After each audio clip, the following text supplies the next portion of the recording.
Adobe Photoshop is a registered trademark of Adobe Systems Incorporated, and I am in no way affiliated with Adobe.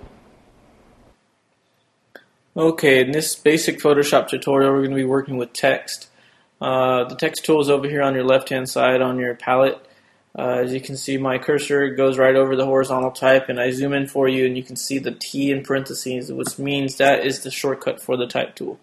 Now, if you click and hold, you can actually see that there's 4 different types. There's the horizontal type mask, vertical type tool, and horizontal type tool. Now, we're just going to be working with the basic horizontal type tool today.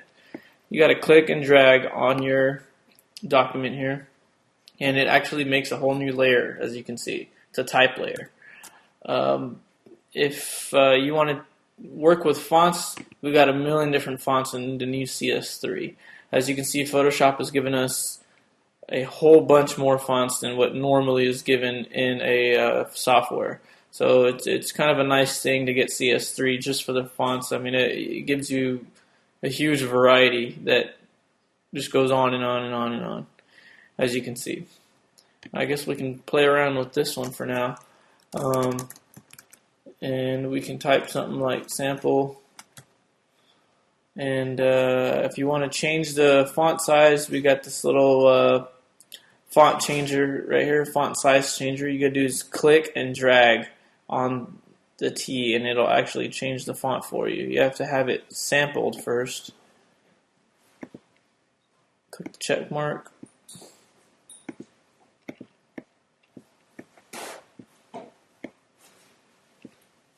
And now you can change the size of your font just by clicking and dragging,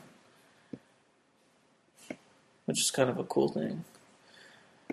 Now you can also change the mode of it if you want it sharper, crisper, stronger, smoother. You can do all sorts of cool things with Photoshop on your type. If you want to change the place setting, all you have to do is click there. And if you want to change the color, you click on this little black box that's right there, and you can change the color to whatever you want. Now we'll mess with the red for now. This right here is a warp tool. You can actually warp your text. If you want to arch in your text, you can do that. If you want to give your text a little fisheye look, you can do that. And there's a million different things you can actually do with the text tool. It's kind of neat. And this is characters and paragraph palettes. And this is if you're going to be using Photoshop for more advanced typing, say for instance magazine print or typing paragraphs. You got yourself a whole box here which you can change your different settings as far as the lead and all sorts of different things, which is kind of a cool deal that Photoshop puts in there for you. So once you're done with your text, you just hit the check mark box, and you got yourself a text that looks kind of neat, and you can play with it and mess around with it. And if you want to move it around, click the move tool, and you got yourself a title for a letterhead or a masthead, whatever you want. As you can see, Photoshop has changed the name of your layer down here to sample. Whatever you type, it is automatically gonna update your layers palette over here and change the name, which is really nice. And that is it for basic text.